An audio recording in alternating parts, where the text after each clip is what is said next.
Hello, everyone. It's Monday night. It's time for our 508 episode Simpsons bracket. It's going to take us 508 weeks, 10 years to get through. Tonight, got a special guest, Garrett Holes, with us. Hey, everyone. And also Chad Wago, as always. Thank you guys for being here. Something going on with my headphones. I can't hear anybody. No, we're not talking right now, so. Yeah. I was trying to clap as quietly as possible. It's loose in the thing. I can feel it. Every time I wiggle the cable, I get a little bit of sound. But yeah, every time we do the roll credits music, I always start kind of dance to myself, just so that when we jump in, I'm gonna be like caught by surprise, like, oh no, they saw me dancing, and I'm always tired of dancing by the time we finally stop. No, if you dance and I start dancing with you, it's like sit perfectly still. Only I may dance. Chad only has about 90 sequends of dancing in him. And then he gets bored. He has to do something else. Real quick, unless I'm drunk and I stop drinking. When's the last time you danced? Back when I still drank. Yeah. They go unless hand in you're hand. counting like 30 seconds ago. Yeah. All right. Yeah. Tonight.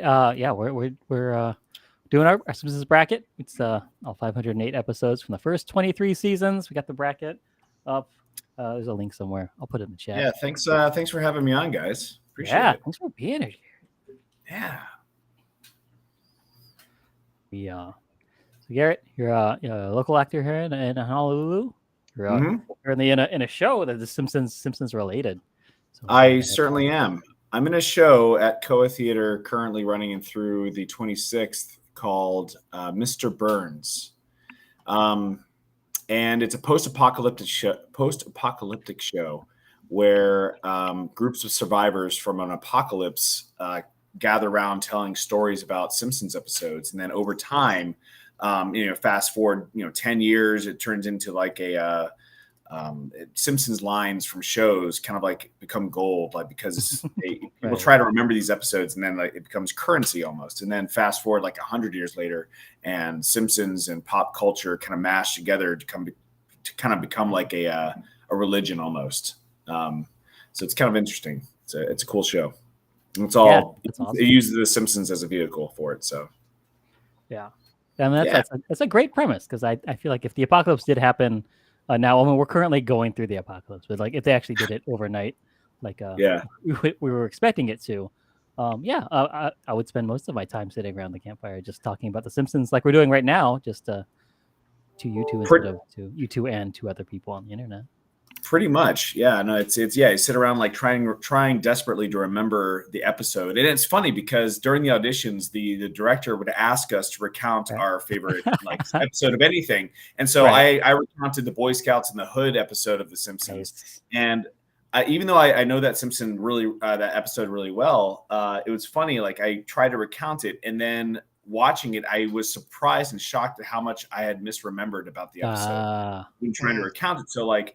And so there's a lot of misremembering about the episode that we recount in the play. So it's really interesting how, and it's like, the game of telephone over, hundreds of years or whatever, like religion does. Campfire stories turn into fables, turns into, stories about morality and then religion eventually. But like over time, the message just gets changed and diluted and twisted for purposes and everything. It's an interesting premise. But anyway, that's really cool.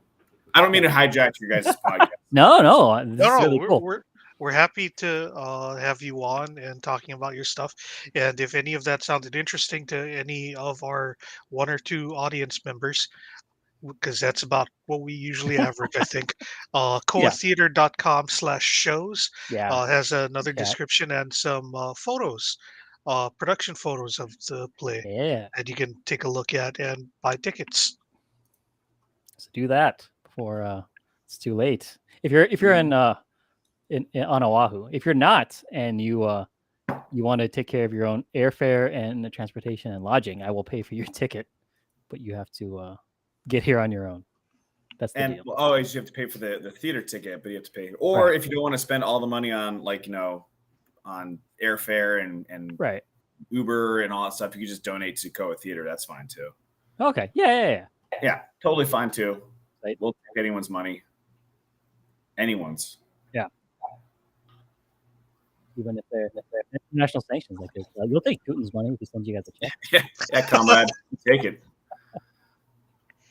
We accept rubles. So yeah. Talk about Homer the Smithers and Sleeping with the Enemy. It's we're in a weird part of the bracket where we just keep hitting episodes from season 7 and season 16 over and over again. So only 2 people, me and some other guy, were the only ones that voted on the all 508 episodes to seed it, and so it's got some weird streaks in there. And so that's right where we are right now. It's a lot of season 7 and season 16 episodes.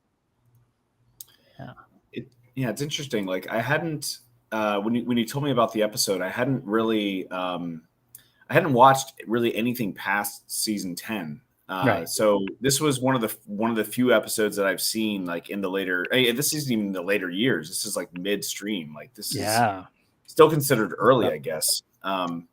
So yeah, no, I haven't really watched anything from the season 16. So it was interesting watching this one and seeing how it played out compared to, the earlier episodes of like seasons 3 through 8, which I consider like the gold, even 3 through 9, the golden years. Right. So yeah, it was interesting. Yeah, and I'm trying to find where to pull up the thing, but Sleeping with the Enemy, that was season 16, episode 3. And that originally aired in where is it? Got too many tabs open. 1997, I think. Oh no, Sleeping with the Enemy? No. Homer's the Smithers was in 1997. Yeah. Sorry, I just pulled up the Sleeping with the Enemy, the Julia Roberts movie from 1991. That's separate. That's a different thing. And barely anything to do with this. November 21st, 2004 was Sleeping with the Enemy. Yeah, we were all grown adults by then, out in the world.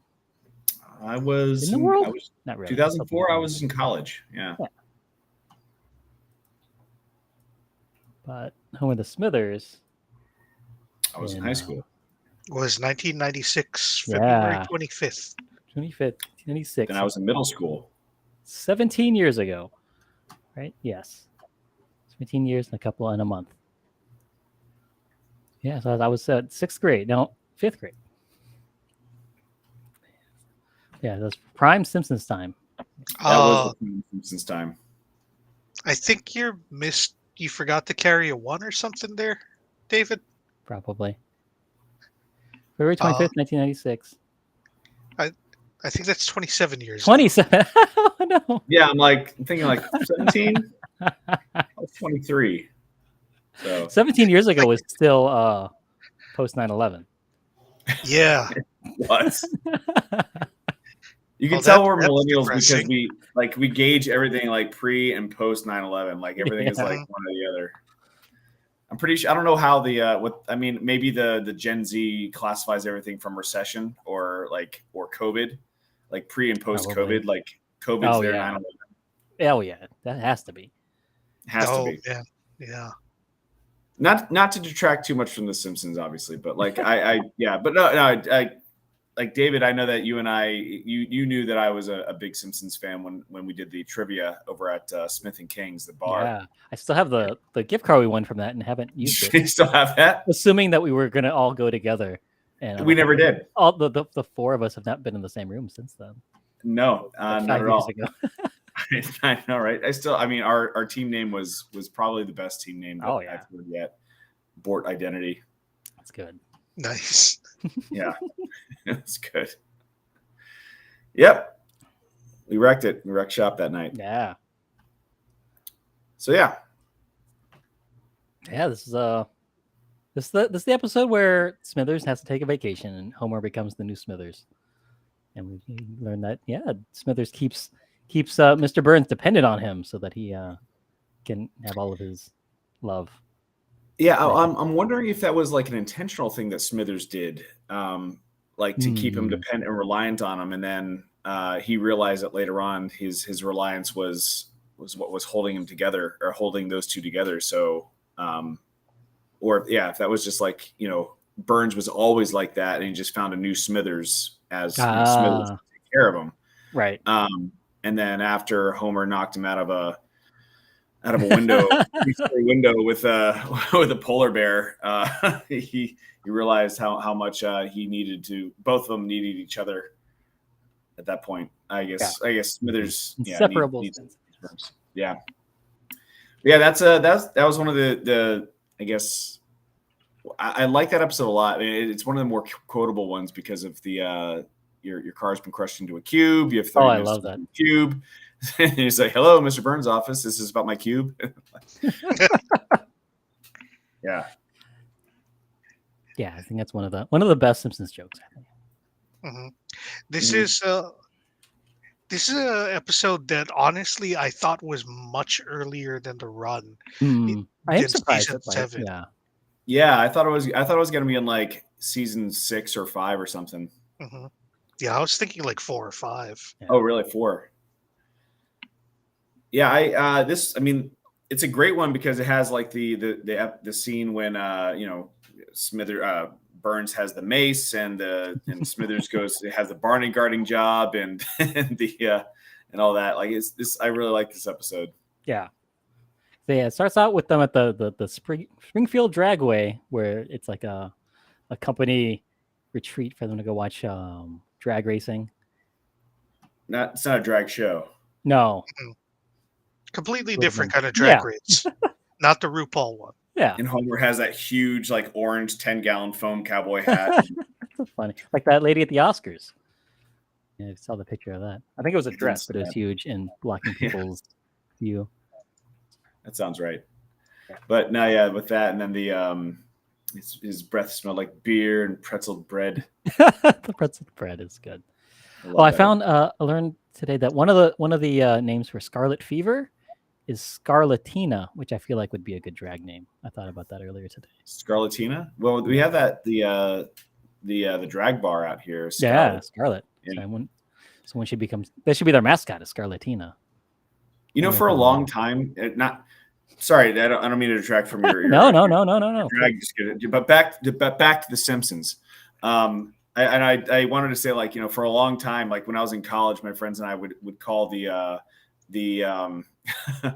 the gas pedal the velocitator and the brake pedal the deceleratrix. That's great.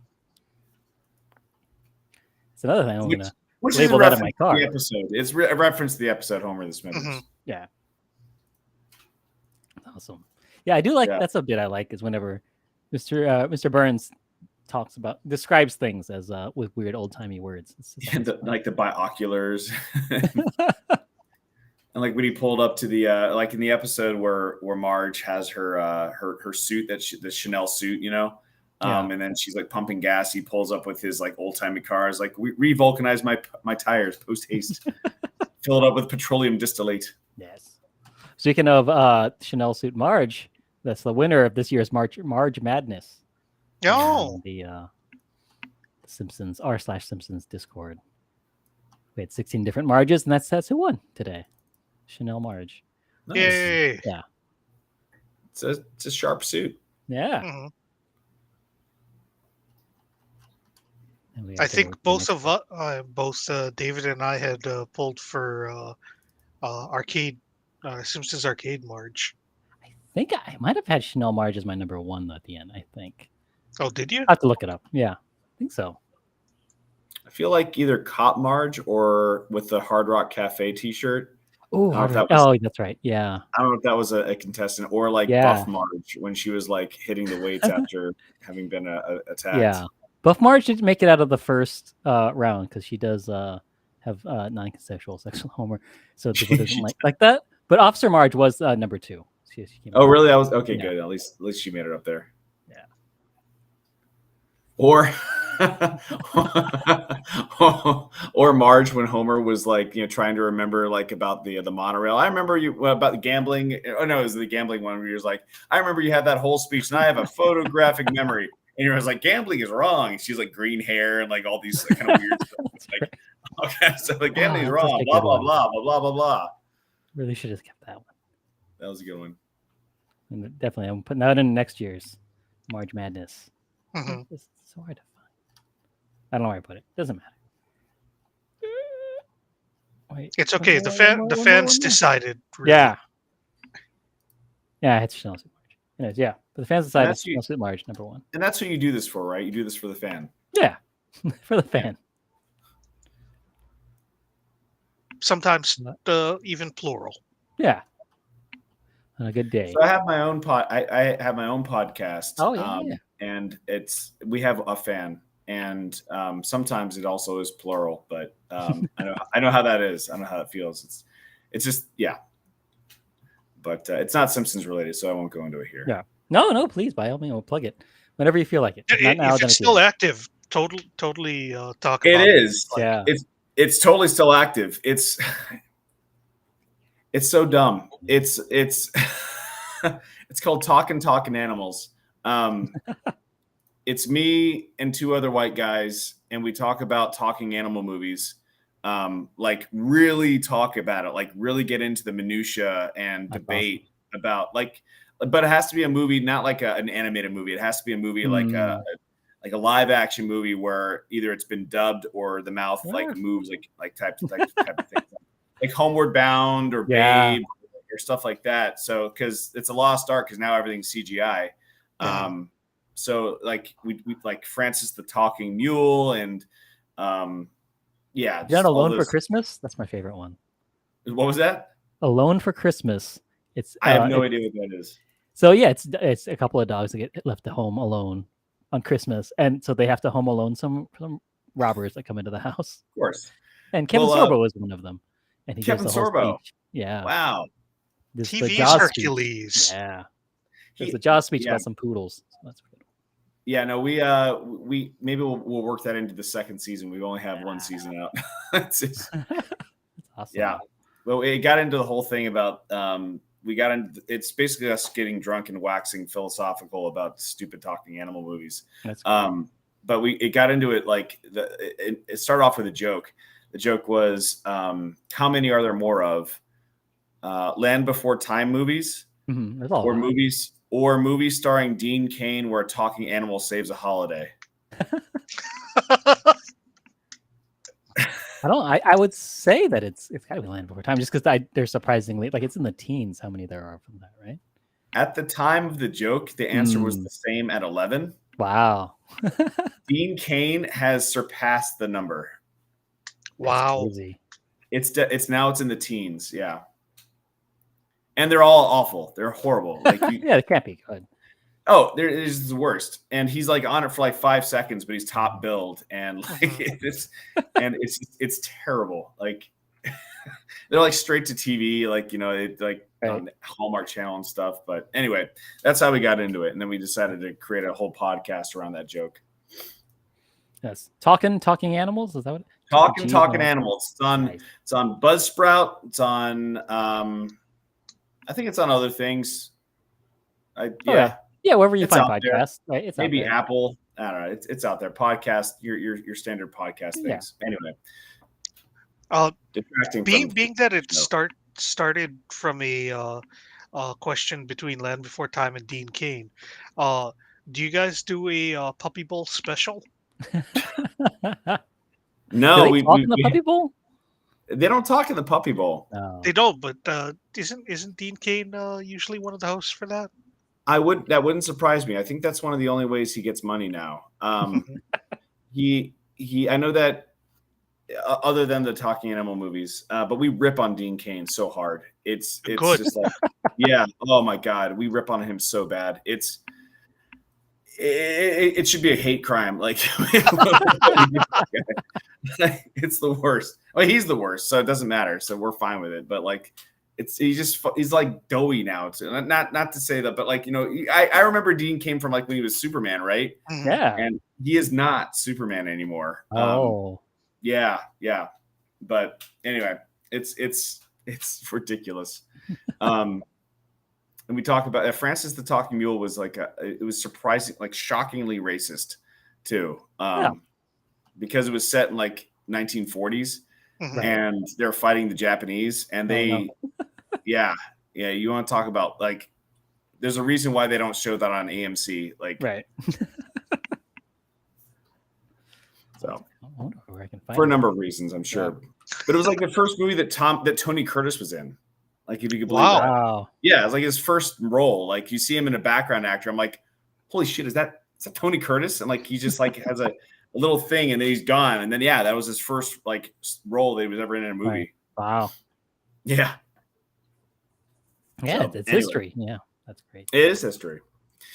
But yeah, for Homer the Smithers, I don't know if we want to go into that or if you want to go into the next one. Yeah. But I don't know what the format is for your show. Oh yeah, we kind of go through one at a time. So I think we still got some more stuff. A few more things to talk about this. Specifically, some of the great lines that I've pulled from this that I'm going to probably end up using more often on this show. Is at the Speedway, Marge is talking about how it would be cool if she had a hot rod like that, so she could be a real hot rod mama.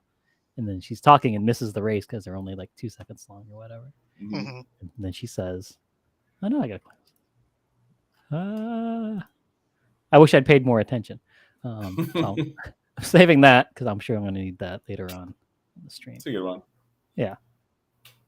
But yeah, Homer, the cube thing. I stomp the beans myself is one that I use a lot for when I make coffee.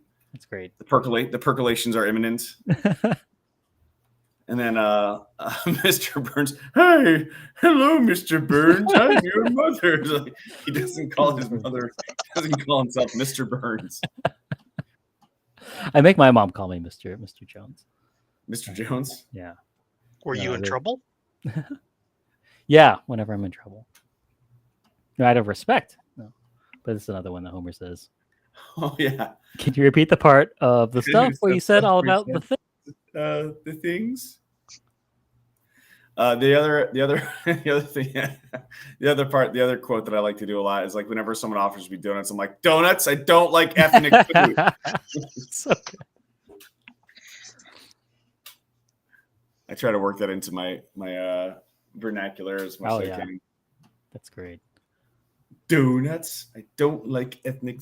Now you gotta wonder, like, both those voices are Dan Castellaneta, right? Is it for Mr. Burns? I wonder. I feel like Mr. Burns is Castellaneta. So. Castellaneta. So it sounds right. I haven't ever actually thought about it. There's so much there on here. Character play. It's Harry Shearer. Oh, really? Yeah. Mm-hmm. Nice. According to the Simpsons wiki. Yeah, I've also never thought about Mr. Burns' voice before. Yeah, like it's very specific. Like, you don't hear the actor when you hear it. Mm-hmm. I feel like a lot of Harry Shearer voices kind of have the same deep Harry Shearer-ness to them. So you don't like Sammy Bakes, huh? Hey, watch it, Patty. I feel like that's. I think it's Harry Shearer too. Yeah, it's gotta be, right? I think so. What's that guy's name? I forgot. This was Chad's Frankie act for this episode. A little bit too long. That improvident lackwit, always strutting around his atom mill, too busy to call his own mother. So we're pulling the plug on you. Who could have known you'd pull through and live for another 5 decades? So she was 122 years old in this episode. Yeah. Apparently, Mr. Burns is 104 years old. That's how old his face is. Yeah. Yeah, someone at work the other day was talking about an article they read about people that live to be 100 and like stuff that they do. Like, most of them like 80% do something social every day or go for walks or things like that. Mm-hmm. Then, like one of the items on the list was like 17% do volunteer work. So I'm like, that means 83% do not do volunteer work. Like, if you want to live to be 100 years old, just don't volunteer. Yeah. Yeah. Use your time for yourself. Yeah. The odds are against you. It shortens your life. But then you have people like out there like, "Oh, what do you do?" I was like, "Oh, I eat 5 pounds of bacon and I smoke 3 cigarettes a day." And then like, yeah, okay, well, amazing. Yeah. Apparently it's luck of the draw, or maybe that's immortality. I don't know. Who knows? Yeah, at that age, it's just whatever works, just go with it. Mm-hmm. Too late to make any changes. I've always wondered what that cutoff age is because I know that my grandfather is already past that, where the doctors are just like, I don't know, do what you want, man. There really haven't really been any studies on what At people what age do you think that is? Like, like you say, you know what? I don't know. Like, I don't know how you're doing it. I don't know how it's done. Like at this point, we don't know anything how to treat your body, and you know better than we do at this point. So you do. According to science, you should be dead right now. So it's just it's a miracle that you're here.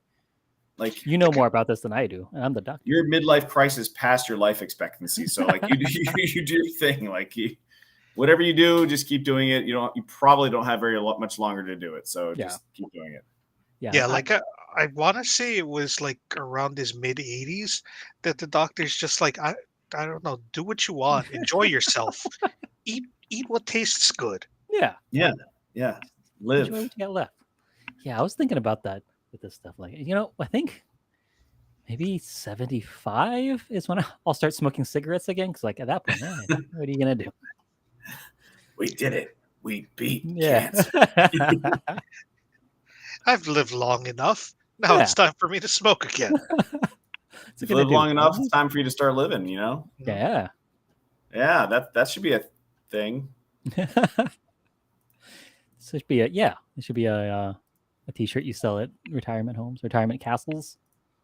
One other line I got from this episode. They should just make like every kind of drug legal in retirement homes. Oh yeah. 100%. You want to like international waters in there. Do whatever you want. Mm-hmm. Yeah, seriously. You want to try meth for the first time? Go right ahead. Yeah. Mm-hmm. You want to try, you just trip out on acid for like, hours, or go in a K-hole for hours. Please, by all means, go for it. They have all kinds of like. You've already paid everything to society. Yeah. You can't take anything more from you. This is your time. This is your time now. We just want to have you have fun, get real weird with it. Yeah. That needs to be like a TED Talk people do at retirement homes. Should be. I mean, there should be like, or if anything, there should be like a day a week or something that's just like, it's whatever you want. Like call them up and like, hey, yeah, have like, 50 donuts brought over to my place. I'm just gonna scarf them all down or whatever. Yeah. Mm-hmm. We should have it's like a corner of the room where it's like the Amsterdam, like Amsterdam from The Wire. So whatever. Amsterdam. I see what you did there. Yeah. The one other line I got from this episode: "I don't deserve to live on your planet anymore," which I think is the he tries to drown himself. This is the Simpsons predicting Futurama. I feel like. How's that? They say something similar about not living on. Yeah. Farnsworth says, "I don't want to live on this planet anymore." Right. Yeah. He was just ripping off Smithers. Yeah, but that was a good one. Yeah. One of the meta moments on the show that I really appreciated was when Smithers was pointing out that Homer is going to be Burns' new assistant. Right. Sounds familiar. And Smithers says, well, everything in your life has revolved around him recently. It's true. Yeah, his baby got him earlier this season. Yeah, all of your most recent life events are revolved around him in some way. Yeah. One of the other things I liked about this episode, when he was like looking for a suitable replacement, is like, I don't want anyone to outshine me, so it's like I'll just search the employee database for incompetent. 714 matches. Okay, let's gotta be more specific. Dim-witted, monstrously ugly, like all that stuff. Yeah. Gross body odor, whatever. And then 714 matches. Screw this. I'll just go get Homer Simpson. Man, I hope they don't put that kind of stuff in my employee reviews. I should start adding some of that stuff to my self-reviews. Just see if they're reading. Mm-hmm. Yeah, just to see. I'll put that on LinkedIn. Oh yeah. Get some searches. Yeah. But yeah, no, this was when you told me that this was going to be one of the episodes to review, I was pleasantly surprised by this one. So how's it been going? Like, so you put the two up against each other, and then you vote which one you like the most. Yeah. So between us and the guests, and then also there's a poll on the Simpsons Discord, and that counts as a vote too. And yeah, just based on that, we go through it. I'll pull up the. Where's the bracket? I think that only once have we had to go to the tiebreaker of the Simpsons subreddit. Right. Yeah, I think it was actually on our first one too. I think that was what. Yeah, Lisa the Greek and Marge gets a job. Well, no, I think I changed my mind on that because that's the one where Marge works at the power plant and gets sexually harassed by Mr. Burns. I'm like, yeah, that's a good one. Yeah, I watched that recently for again for the first time. Not for the first time, but I watched it again. Yeah, but this is the bracket so far. So Lisa Substitute got a bye, and then we're down here. This is week 13. No, week 12, because that first week was a bye. The first matchup was a bye. Two Bad Neighbors versus Black Widower. Yeah, that'll be fun. In 250 weeks from now. Jesus. Yeah, this is something we are definitely in for a long haul. Yeah, this is the long run for this one. Wow, and this isn't even like this is up through season 23. You said. Yeah. So this isn't even the whole thing. No, we're gonna start another one when we're done for another 10 years. God. Talk about life expectancy. Like you'd be doing this in the retirement castle. Yeah. They have good Wi-Fi. I don't see why not. Maybe you'll get some more followers. Who knows? Yeah. Hopefully by then. Amazing. There's no shortage to your dedication to zany projects. That is for sure, David. Yeah, it's more fun when it's an endurance thing. I think eventually it just becomes a chore. Actually, so I don't know. I guess. But I'm having fun. I'm having fun. Yeah, I mean this is fun. Yeah. Yeah. David's the guy that really runs the show. I just show up. And I don't even always do that. Yeah. Perfect. Like the first time that we started podcasting together, David noticed my tendency to take naps in the middle of podcasts. That's true. You're just giving the audience what they want to see. Yeah. Now we can see it. Now we can watch you sleep. I mean, that's the whole thing on Twitch. Well, watching people sleep. They're usually beautiful women, but I mean, I know that they've definitely seen me sleeping during the marathons. Oh yeah, the fundraisers. Yeah, we've done 18-hour Lord of the Rings marathons and things like that. Yeah, that we did in totally the wrong order. Yeah, we really should have started with The Hobbit. We should have. Instead of starting with all the movies we like and then all the boring movies. When it's so you started with the original Lord of the Rings and you went back and watched the Hobbit series? Yeah, we did it in release order, which is technically it's the preferred way to do things, I think. But then you have the part where all the interesting stuff happens in the first half of the day, and then it's just a slog for the whole night. You got 9 hours of fun and then another 9 hours. Yeah. I guess start off with the Hobbit, then you get into the good stuff. Yeah. Have you guys seen the Rings of Power? No, I haven't. I did not watch it. Did you? It's not bad. It's it's not.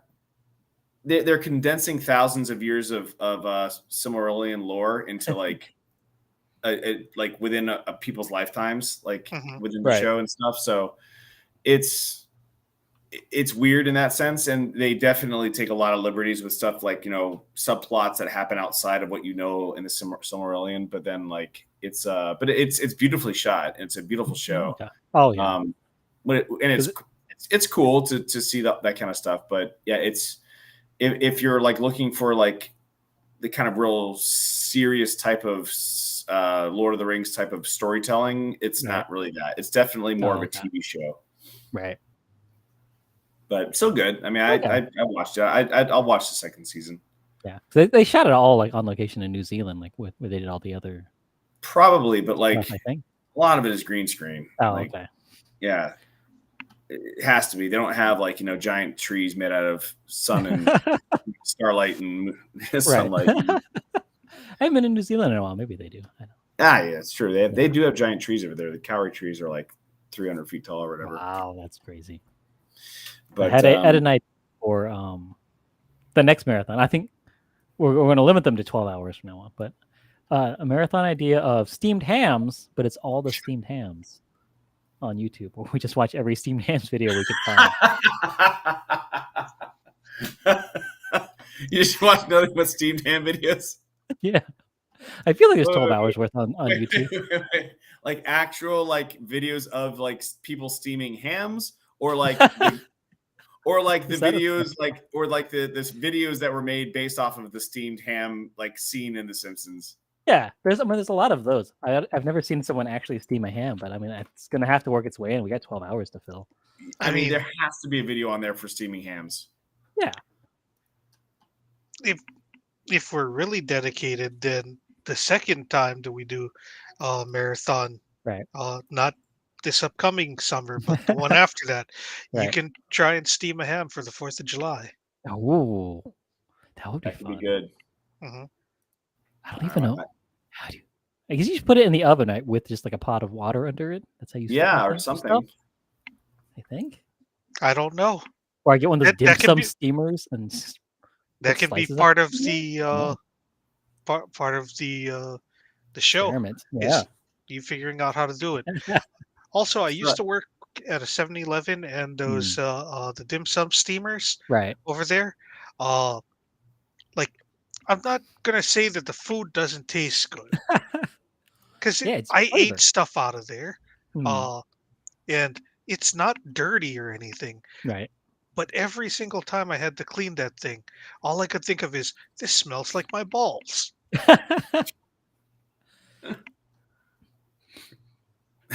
But so dim sum steamer, I don't know how much you're gonna want to steam a ham in that. Right. I mean, I would use my own, but yeah, because ham already kind of has a. There's some good stuff. You know, there's a video of Jeff Goldblum reading the steamed ham episode. Oh no, that's awesome. There's that. There are recipes for steaming hams. Nice. Steamed pork rolls, steamed ham with pineapples, Bahamian cooking. Nice. Yeah. The binging with Babish. Have you seen that? Oh, okay. Not the one about steaming hams, but he's got one about Simpsons inspired steamed hams. Nice. Yeah. Yeah, I think there's this has legs. I think we can do it. I think so too. Yeah. So 4th of July weekend. I was thinking another fun marathon would be to watch the Star Wars, but in the machete order. Oh yeah, I've never tried that. So. I've never done that, but I think it'd be fun. Yeah. That would be a good one. We haven't done Star Wars yet, have we? No, I don't believe so. No. Yeah, that's a good one. Because there's so many movies now. What, 12 movies, something? 11? Well, the machete order actually doesn't care what you do after Return of the Jedi. Right. So you don't have to throw in Rogue One. You don't have to throw in Solo. You don't have to throw in any of the sequels. I feel like you could. I would personally. I would leave off the sequels. But I would add in at least Rogue One because it ties so well into New Hope. And then as far as Solo, yes, no, you could one way or the other. But I would like to watch the machete order somewhere. And then I guess Phantom Menace is kind of like a question of whether or not you need to watch that or not. Right. Which I think is my favorite prequel. The Phantom Menace? I think so. I haven't watched it in a while. But aside from the pod race, I'm kind of digging everything else that happens in it. But I don't know if that's just nostalgia or not. Then you go back. To go back. Then you watch it and you realize how racist the Gungans are. Almost all of the aliens in that one. Yeah. Yeah, the Trade Federation or whatever it is, come on. We know what's going on there. Yeah, luckily we didn't get too much racist stuff in The Simpsons this time because occasionally we'll get some whack stuff that happens. It's amazing how much I used to like Apu a lot growing up, and then now I just can't watch anything with Apu in it. I'm like, ugh. This hurts. I Hurts meant to do this a couple of years ago when I won this TV at a work party. What? I didn't know that's how you got that TV. Yeah. I won it in a raffle for our, well, when I say work party, I mean they brought in some food for the office, and then they gave away some prizes while we were all supposed to be sitting at our desks because this was during the pandemic year. But anyway, I had planned, like, when I got this television to do a double machete viewing of it, where it's like I go flashback up on top of flashback, and include the sequels. And what I had proposed for the double flashback extended machete cut is Force Awakens, because Luke shows up at the end. Right. A New Hope flashback to the beginning of Luke's journey. Oh, right. It's his Empire flashback. Strikes. Empire Strikes Back. Luke finds out that Vader is his father. Attack of the Clones flashback to Anakin as a young man. Right. Revenge of the Sith, Anakin becomes Vader. Return of the Jedi, Luke saves Vader, and Last Jedi is the end of Luke's story. Right. No, So that would, it's basically all of the main Skywalker saga except for the last. That's the actual Skywalker saga. Yeah. Yeah, that's kind of cool. Yeah. I think that's worth a watch. Yeah, for sure. Next time I watch all the Star Wars movies, I'll try it that way. And it's pretty cool. Yeah, if you want to do that, that's another thing that we can do. We really have much more content than we need because we could always do a marathon of the bracket. That's true. We could just watch all of these episodes. I mean, if they're average 22 minutes. Hold on, let me bring up this calculator here. Out of curiosity, they average 22 minutes times 508 episodes. That puts us at 11,176 minutes. Divide that by 60. That's 186 hours. Divide that by 24. Yeah. So if we over a week, if we do like a marathon of like 12 to 14 hours every year for the 4th of July, like it's definitely not going to cut into the life of this project. It's true. But even if you do like, like a mini marathon every week of like even just like 3 hours, you'd be able to cut into that pretty quickly. Yeah. It's a big time commitment though. Yeah. Although part of the goal for this was just to make sure that Dave has content for 10 years. Yeah. It gives us something to do. You do. With this, for sure. So a 12-hour marathon would be 32 episodes at a time. You want to do them for 12 hours. So 32, and then 508 divided by 32. Doing too much math over here. 15 times we'd have to do that. 15.8 times. Yeah. Yeah, we could do that. 2-3 a year. It's doable. Totally doable. I don't think we want to do that many marathons. No. I think we definitely have been getting diminishing returns on those. So one a year is good. 12 hours is good. The first year when we did a marathon like every other month, like every we holiday. had super diminishing returns. By the time the end of that year rolled around. I'll tell you, I've really been enjoying, like, I've been doing mini marathons myself. When I say mini marathons, I mean like watching like 3 or 4 episodes at a time. That's just watching The Simpsons. That's just watching The Simpsons. So now I've been doing the show Mr. Burns at Koa. I've been. Lost him again. Bring up. Maybe he'll. Oh, I was going to say maybe he'll reconnect. Back there we go. There he is.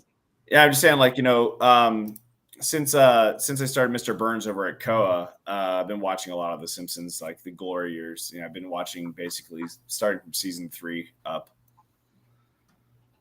So It's been fun. It's been great. Yeah. It's been nostalgic. And like I said, I hadn't really delved into the later seasons at all. So watching the what's it called? Sleeping with the Enemy. Is that what it was? Yeah. Yeah. That one was that was actually I liked it. It was good. There are some things that I didn't like about it though. This is. I think I noticed this last week too, where like there's a stretch of The Simpsons right here in this 16th season, this 2004 era, where it's like I like a lot of the stories they're doing, but then the humor, the jokes themselves aren't hitting as well. They're not great, but I mean, also like I feel like that particular episode, the Sleeping with the Enemy, the episode itself had the two plots, right? You had the Nelson Marge plot, and then you had the Lisa plot. I feel like the Lisa plot was way more interesting. And more poignant to society. Definitely, they could have made that an entire episode, and it would have been good. They could have included a lot more Homer in that because of his eating stuff and his weight, and like instead of doing like that, diaper shake that he did with the sweater on his butt. Yeah, like he could have like really went into that, like. But I did like how they showed how to draw Homer, that whole spiel on that. So that was pretty cool. And then the M is my hair and the G is my ear for some reason. Yeah. Which is not the first time they brought this up on The Simpsons. No. But yeah, no, they had some funny moments, like like when she was in the clothing store. The little girl, girl's clothing store, and she sees herself in the mirror, and she sees like herself got really big, and Milhouse comes up. She's like, "Now you have no choice," and she's like, "No." That did get a laugh out of me. That was a good one. Also the guy planing the mannequin. Yeah, I thought that was a fun gag from that episode too. Yeah, a little song like about it, planing down the thighs. Planing down the thighs for $4 an hour or whatever it was. Because the mannequin's too fat. Yeah. Yeah, that was good. And then like, her gorging on the cake. But it was right. It was right. Like towards the end of the episode, I was like, they haven't really resolved her storyline at all. And then they just kind of like, they said, okay, how is your storyline end? And she's like, it didn't. It's a problem. America. It's actually a real problem. End. Like it's an actual thing. People live with it. It doesn't end. They're like, but we need closures. Like there is none. I'm like, they're like, well, come on. And they could have done that. They still could have done that, but they could have like stretched out her storyline even more. I think. In my opinion. Yeah, and I also think that the Marge and Nelson thing actually would lend itself to a lot of fun background gags. More so than more so than having to lift the dramatic heft of the episode, which it did all right at that. Yeah, but it was okay. I mean, it was weird that how Bart just happened to find his like Nelson's father at like an old timey carnival. He's dressed up like an old timey person, like like a boot black or whatever. Like it's like really like that's how he found him. That's. I think they probably got a little lazy with the writing, like I like the Simpsons stories where they have like two separate plots and they kind of like mash like they come together at some point in time, or at least they cross at some point in time. Right. There's some thematic overlap or something where exactly. So there was none of that. It was all very separate from the two. The only time that there was any kind of like, there really wasn't much. Yeah. So I don't know. It was a good episode. It was better than I was expecting it to be. Right. But yeah, as far as like I like the earlier episodes where you'd have like one specific plot and they would just follow that and they would like expand and they would make that work and make that better. And the writing was really good for it. But now they're like exploring several subplots because they don't feel like one particular plot is strong enough to stand on its own. Yeah, they got to try to fit more jokes in there, but then the jokes aren't as good. So it's like, what are we? Yeah, exactly. Yeah, but you can write more jokes for fewer things if you have different types of plots, I guess. Yeah. Like the other good line was, it's like, "Aren't you the boy who beats up my son?" He's like, "Probably." Spiky hair, always hitting himself. Nice soft kidneys. Yes, that's right. Soft kidneys, always hitting himself. Yeah. Farrell Nelson was pretty good when he was like getting the sandwich, and then his Streisand solo. Yeah. That was my my freaky act from this episode that I grabbed was when he comes over to the house and Marge offers him a glass of milk and he goes, "Cow milk?" And he's so excited about it. Well, it's like that kind of goes back to that one episode where Homer finds out that the mob is selling rat milk to Springfield Elementary. Oh yeah, that's probably they're milking rats. They're milking rats. You said, rats, you promised me cat or better. Oh yeah, won't stand for this. Of course, Chad's one was also very funny when Nelson's mom comes over to the house and she yells at Marge about interfering with her son, and then her underwear falls down to her her panties just fall down right at her ankles. She says, "Go home to your son, Mrs. Muntz, and try not to have intercourse on the way." It's very funny. Which really reminds me of the Clerks. 37 dicks. Yeah. That's right, 37 dicks. In a row? Yeah, Kevin Smith movies are a hard thing to try to introduce to someone in the 21st century. Yeah, it's true. Has Kevin Smith ever been involved in a Simpsons episode? Like, he has to have been, right? He's got to have done something, right? He has to have. Like, not in the earlier stuff. He was busy with like cutting his teeth with Clerks and Chasing Amy and stuff. But later on, like when he was established as a you know, pop culture nerd, like he had to have been approached or like, you know, had been a guest star in some way. Yeah, he was on an episode in 2020. Yeah, there you go. That's really 2020. It was the first time he was on an episode. Yeah. Yeah, he's already skinny Kevin Smith by then. Yeah. Wow. That's surprising. I would expect him to be on a little bit later or earlier than that. Yeah. Cool. Yeah. I mean, they've gotten like tons. And I know that they were dependent on celebrities for a while there. Yeah. I think they have chilled out in that a little bit. I think they've gotten better in the last couple of seasons. But yeah, there's a 10-year period here in the last little bit. And the 2010s where everything kind of was not good. Yeah. They just relied on celebrity cameos for things and going to crazy locations, and Homer, instead of being dumb, was just angry or whatever. Yeah.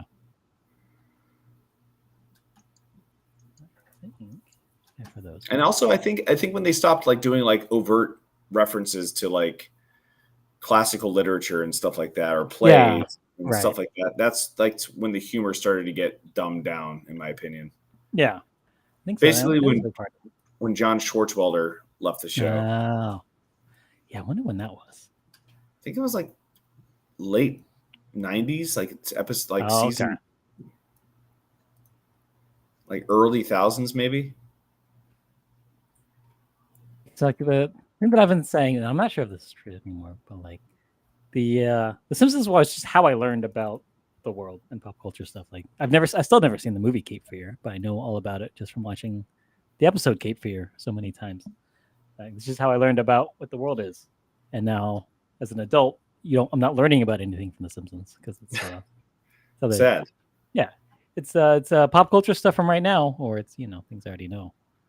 So did I outgrow The Simpsons or what? No, I mean, I think maybe we just caught up to it. Like the humor was there, and then like it was funny in and of itself, and then like if you knew the references that they were like pulling from, it's even funnier. And then when you like learn the references, like I never really knew Tennessee Williams, but like the scene was like, "Come make love to me, Waylon." No, it's a horrible Mr. Burns, is it? You leave Mr. Burns out of this. Ah! Smithers. You leave Mr. Burns out of this. Like Cat on a Hot Tin Roof and Streetcar Named Desire mashed up into one fantasy for Yeah. And these I'd never seen those, but I knew that I understood that's where they were from, and Yeah, you understood that those were like classic movie or classic, play references that they're pulling from, but they were funny in and of themselves. Right. So yeah, brilliant. This one, I think you're definitely right. When they stopped doing the classic references, it definitely lost something. Because I remember, like, when I was a little kid, one of the Treehouse of Horrors, they had the Raven. Edgar Allan Poe's The Raven, and that was like my introduction to Edgar Allan Poe. Yeah, no, that was a great episode. That was a great, because they just did the Raven. They mashed just a little bit. It was great. No, I forgot. Like the Homer the Smithers was the first time, was when you get when he's like trying to make breakfast and everything catches fire, and he just adds cereal and milk and just catches fire. It's like, funny. Oh, did I introduce you to Bort posting on Facebook? You did, yeah. I'm on that. Yeah, Chad, you got to check that out. Okay. It's a Facebook community where it's basically, the best way to describe it is everything everywhere all at once, but Simpsons references.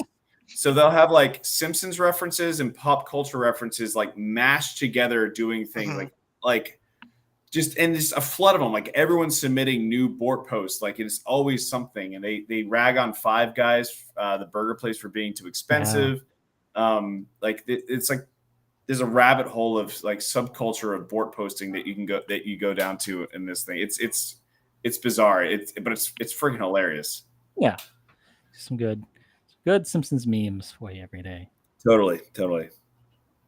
I think I've definitely seen stuff shared from there before. Oh yeah, but I've never actually perused the community. Yeah, I think Facebook has definitely become just a place where I go and look at memes and then go, man, I'm looking at too many memes, and do something else. Nah, you're fine. Yeah. I mean, what other fun use of your time on the internet is there? It's true. They have computers on the internet now, or what is the what's the line? I can't remember what the line was. I don't know. But yeah. I mean, there's nothing else you can do on the internet by yourself. Yeah, it's true. It makes you feel like part of a community. Sure does. So if they do that, or go on Twitch and talk to people in the chat up there. But you can't. Almost literally everything else on the internet just makes me angry. Yeah. Like I got memes and I got porn. That's it. Those are the only things that make me happy. Yeah. Sometimes it's both. Yeah. Yeah. Porn memes are great. Porn memes are awesome. And they're out there. Yeah. I have a comedian friend in California who has been I want to say over the last 3 years has done at least a couple of hundred memes out of oh God, you're gonna make me come. It's a good one. Nice. Yeah, because it writes itself. Almost. Like it's just weird puns. Yeah. Just hundreds of weird puns that include the word "come" or something that rhymes with "come." Yeah. It's peak internet right there. I mean, that's what Al Gore was envisioning when he invented the thing. Porn is still the bad guy. It's where everything's called. The innovations are happening, even in meme creation. It's true. There's a lot of innovation. I mean, that's why VHS took off the way it did over Betamax. Yeah. Same thing with DVDs, I think, for that matter. Yeah. Yep. Blu-ray too, right? Yeah. Versus HD DVD. Yeah. Yeah. Huh. And then streaming, like video streaming. Yeah, that's why video streaming is going beat out everything else. We don't physical media anymore. Yeah, exactly. Buy porn. Just goes to show, like, if you're able to find out the best technology to deliver means for masturbation, keep your eye on that. Good investment. Teledildonics. That's the next one. We had to do that. What? Teledildonics. There's like remote controlled sex toys, basically. Oh, okay. Oh, yeah. So like the vibrator things you control with your phone. Yeah, or like you and your partner can be over the internet, manipulating each other through VR or something, but then you feel it. That kind of stuff. I prefer analog myself. Oh yeah. But yeah, if you don't have the ability, I guess. Yeah. Right. Yeah. Now I really wish that our Demolition Man conversation had been part of the show, because this once again feels like a Demolition Man reference. It is. That's perfectly with their orgasm suits. Well, we're not too far away from people dating Chat GPT. That's going to be within the month. We're going to have a lot more stories about that. That aligns with the movie Her. If you guys saw that one, it's a great movie. Yeah, with Chat GPT, and then the freaking with haptic suits, like it's there. It's gonna have to talk to another human being ever again. I feel like I've seen like a bunch of ads for a news article about being able to kiss your partner through your cell phone, like an attachment that looks kind of like a mouth, and I'm just like, I feel like the first use of this is not going to be for kissing. It won't be, and like the depth of it will be very important. It's true though. Well, yeah. Well, I mean, we're on Twitch. There's all the ASMR channels. It's with people just licking and sucking on microphones shaped like human ears. So we're halfway there. It's just the internet has everything. It really does. You can find anything on the internet. I tried when we were talking about the toilets with the 3 seashells earlier, and how you could make that put the UV light on your butt to disinfect your butt. I did Google image search black light buttholes, black light buttholes, just to see what would come up, and no pictures of buttholes under black lights. There was a butt plug with a black light in it. It's one way to I guess sanitize things down there. Good idea. But I still think we're onto something. Yeah. Mm-hmm. It's really definitely got legs. Got something. Okay, so I think it's time for us to vote. Let me turn this off here. Pull it up for this guy here. So we're gonna go with, for moving on to week number 263. Homer the Smithers or Sleeping with the Enemy. I'm gonna vote for Sleeping with the Enemy, actually, because I like the story better, even though I don't like the jokes as much. Just want to be a little bit of a contrarian this week. Okay. What do you guys say? I'm gonna go with Homer the Smithers just because it was funny. It is funnier. I'll give you that. But I think story-wise, because the story is Smithers leaves and then comes back. Well, I'll say a couple of things about the if my opinion matters at all. Absolutely. Yeah. That's why you're here.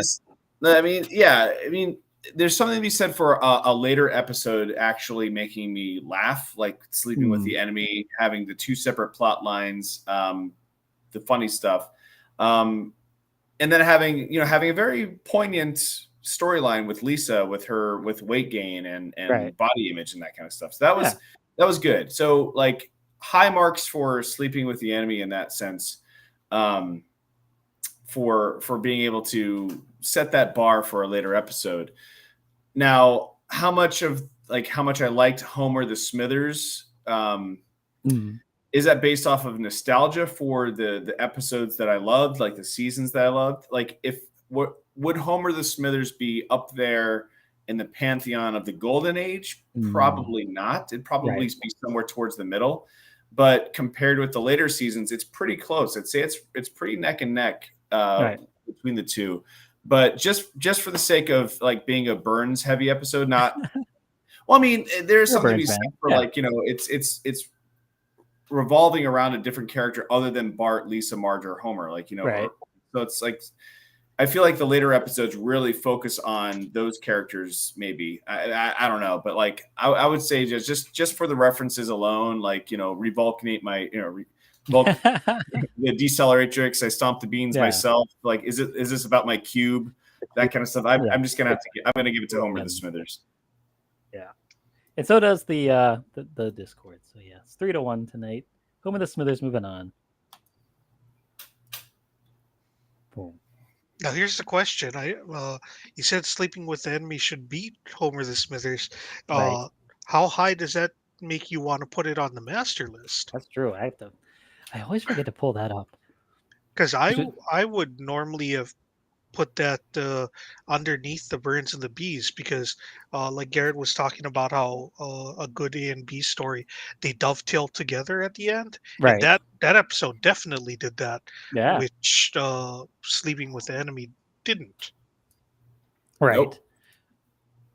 But I liked both of the stories. Hmm. Just not a huge fan of the actual jokes and the humor. But the stories themselves, the A story and the B story, I like them. So I would put them. I would say let's put Sleeping with the Enemy. I say put it above. I don't think you can go above Dumbbell Indemnity. Really? Okay. Yeah. Okay, like if you want to put it above Fat Man and Little Boy, that's fine. Right. But I feel like Dumbbell Indemnity and Marge Gets a Job are just overall much more competent episodes. Yeah, that's fair. What were those two? Was that the one where Homer works out, Dumbbell Indemnity? No, that's nothing to do with dumbbells. Mo gets a plot device of a girlfriend. Yes, that's right. Yeah, okay, I remember that. Yeah. Voiced by Lisa Kudrow, right? No, it's a different one. Someone else. Was what's her name? From oh man, that's gonna To look this up. Yeah, Dumbbell Indemnity. Special guest on that episode was Helen Hunt. That's what I was trying to think of. Helen Hunt. I knew it was a blonde lady. Was it? No. Yeah. Was it Helen Hunt? Helen Hunt played Renee in Dumbbell Indemnity. Yep. Wow. Okay. Yeah, nice. She was nice enough, but she wasn't a character. Right. She had no depth to her. It was really just an excuse for Mo to spend money. Yeah. And what was Fat Man and Little Boy? What was that? Bart makes funny T-shirts, and then a strange Willy Wonka man is selling them for him. And I forgot what the beast. Oh, and then Homer helps Lisa with her science fair project by building a miniature nuclear reactor. So I would definitely put it above that. The thing about Dumbbell Indemnity, because we're talking about the plot device of a girlfriend. She doesn't even do the thing where he's spending all his money to the point where he has to commit insurance fraud.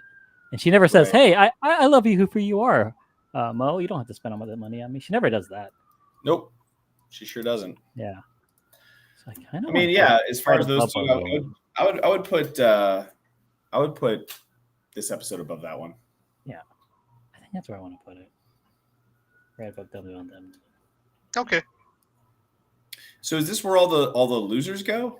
All of them are going on here. So by the end, we'll have an actual ranking of every episode, as opposed to the bracket, which will just give us kind of the number one. Yeah. We have them by rounds. What's this called again? Sleeping with the Enemy. Sleeping with Enemy. Season 16. Boom.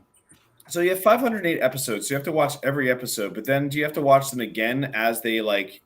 So you have to watch all the episodes and you have to pare it down. So like, right. It's not just 508. It's 508 and then like what, 229 and then or whatever it is, 259. Yeah. Right. Yeah. So we'd basically be doing that. 4. I guess it just depends on our memory. We don't have to, I suppose. But I mean, 5 years from now, I'm probably not going to remember a lot of the details from this episode. So I'm going to. And I've watched them each a couple of times, just for talking about it today. So it'll happen again. So by the end, we'll see whatever the winner is probably 50 times. But I've probably already seen it 50 times. So it's not a big deal. I don't think that we're going to do the master list once we get past the first round. Oh yeah, because it'll be done by then. Yeah, once we see all 508, we'll be done with the master list. We'll have to come up with a new recurring segment. Yeah.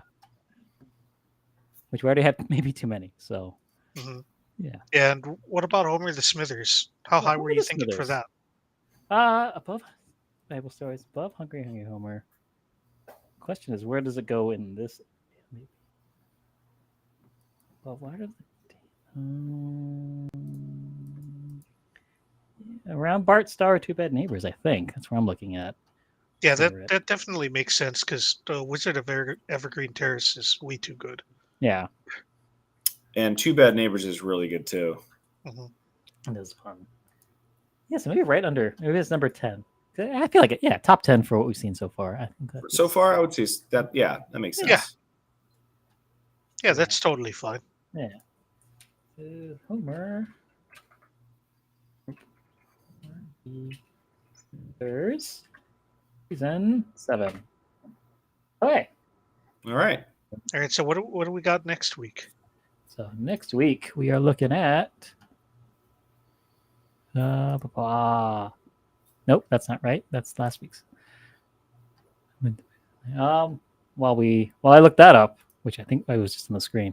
We also have the Venn diagram. I just want to show everybody in the world. Oh yeah, the Venn diagram segment. Yeah. I forgot about that. This is what I had for it. So for week 12, we got being replaced.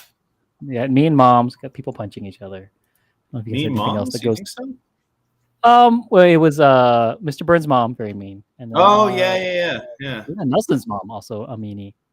Oh yeah, for sure. Yeah. Work, Smithers, family, Nelson. Homer Smithers has Burns. Sleeping with the Enemy has Sherry and Terry. All that stuff. Yeah. Yeah, this is a good overlap. Cool. Yeah, we'll be posting that up on Twitter at Apollo Koala. Check that out. Also, I need to get this clean because I haven't said it, and I need to get a clip of it. People don't know. Opala is the Hawaiian word for trash. So Apollo Koala, that's like a trash panda. Trash panda. Yeah, that kind of thing. Yeah, perfect. People see my name on Twitch all the time and don't understand what the word is because people don't speak the Hawaiian language, I guess, outside of Hawaii very often. Go figure. But, you get the word aloha, and that's about yet. I think. Yeah, yet. But I'm gonna be the one to popularize it. I just need to learn more Hawaiian words. Whereas This Is My Garrett is just a play off of Kindergarten Cop. It's like, this is my ferret. This is my ferret. Oh, yes. This is my Garrett. This is my Garrett. My handle, and Chad Wago, refers to the fact that I'm usually not the main character of any podcast that I've been on. Like I'm either a guest star or just the last name in the credits. Right. And with us as always is Chad Wago. Yeah. Nice. I believe that's actually how I've been introduced on many shows. Oh yeah. And Chad Wago. Yeah. Nice. It's good. Yeah, Wago is just a good word, sounds to kind of end on. That G and O in there. Go, but go is right there. I'm like, go, let's go. Let's go. It's right there. I actually have. I was using and Chad Wago for a long time on Twitter, and then at Chad Wago opened up, which I had my eyes on for years. Yeah, because it is your name. Yeah, and then as soon as I snagged it, I was just immediately like, I've been complaining about this for years, and I wanted to have my name, but I miss and Chad Wago, and also it means that my Instagram name and my Twitter name no longer match. Yeah, I think even Facebook I have at Chad Wago, and Chad Wago. Yeah, it's a good bit. It's a nice, funny bit. Yeah, but I don't want to. I don't want to cede my name back to Chad Wagoner. He doesn't deserve it. I wonder what happened to him. He's off Twitter now. I don't know. Or worse. Who knows? No one knows. Yeah. He didn't use the 3 seashells. Used them in the wrong order. Yeah, next week, Dog of Death versus Homer and Lisa exchange crosswords. So Dog of Death is... Neither of those sound familiar at all. Santa's little helper has to go to some sort of Clockwork Orange type of... Oh, yeah. That's where he gets adopted by Mr. Burns or whatever. Oh, that's what it is. Yes. Is that the right one? I'm pretty sure. That's it. But actually, I had the photo. Where's the photo? I made the photo already. Yeah, but then Homer and Lisa exchange cross words. That is a season 20 episode, which Frankie Ackerman goes up to season 17. So there's no way to even show anybody what that's supposed to be. Yeah. So let's see. So season 3, episode 9, Dog of Death. Yeah. More. Yeah, he's got the twisted stomach. That's right. Oh, so yeah. Then he runs away because no one likes him anymore. Yeah. He gets adopted by Mr. Burns. Another good Mr. Burns episode next week. That's right. Yeah. Also, we've got it as season 3, episode 18, because we use the Disney Plus numbering system, which omits the Michael Jackson episode. Because that doesn't exist anymore. So season 3's numbers are off a little bit. So if they do that, do they like the episode where the Itchy and Scratchy movie where Bart is forbidden to see that, and Lisa comes back, he's like, you'll never guess, like, they had so many celebrity cameos, right. Dustin Hoffman, Michael Jackson. Of course, they don't use their real names, but you could tell it was them. Like, do you think that they're gonna change, like, cut that out because it's no longer a reference to a previous episode? I don't know. We'll find out when we get to that. But I guess we will. Yeah, just change the name Michael Jackson to Michael Jordan. Well, it's just his voice. Like he's not credited. Yeah, no, it is John Jay. And it's not actually a singing voice either. No, really? Well, he sings a little bit in the episode. Happy birthday, Lisa. No, the guy that sings is not actually Michael Jackson. No. Oh, is that right? Yeah. No way. Because otherwise, it would have caused some issues with his record company or his record contract. Anywhere. Right. Oh wow! So it's actually a impersonator. Oh wow! How do you like that? See, that's some good Simpsons trivia. That's some very good trivia right there. Yeah. I like that. But also, what was his character's name? Once he leaves the mental institution. Oh, it's Leon Kompowski. Yeah, yes. Leon Kompowski. Yeah, bricklayer from Brooklyn. Bricklayer. And then I started talking like this, and everyone started liking me, so I just kept doing it. It's good stuff. I want to start doing that. Yeah. All right, so I think that's it for tonight. I think I want to write out. We're writing out the cube thing because I just love that joke so much. Yeah, that's a good joke. Kip Lennon was the singing voice for Michael Jackson. Yeah. How do you like that? Right on. You would have done really well at the Simpsons trivia. I actually learned that only about 3 weeks ago. So it would have been just in time for the trivia. Yeah. I had a couple of pretty good questions on there, I feel. Oh yeah. There's some good stuff. Everyone, you all missed out. It'll happen again one day. There's always Simpsons trivia somewhere. There is. Yeah. We'll have to find it. Meet up again. Mm-hmm. We should ask Remy to be a guest one week and write some questions. Oh yeah, that'll be fun. Make him do homework. Mm-hmm. Loves that. I think Remy's the kind of guy who likes homework, so it'll work. All right, so yeah, we're gonna write out on the cube joke. Garrett, do you have anything you want to say to the internet before we say goodnight? Nah, thanks for having me, guys. A lot of fun. Yeah, it's great. With you guys. Yeah, do it again soon. And here we go. Here are your messages. You have 30 minutes to move your car. You have 10 minutes. Your car has been impounded. Your car has been crushed into a cube. You have 30 minutes to move your cube. Yellow.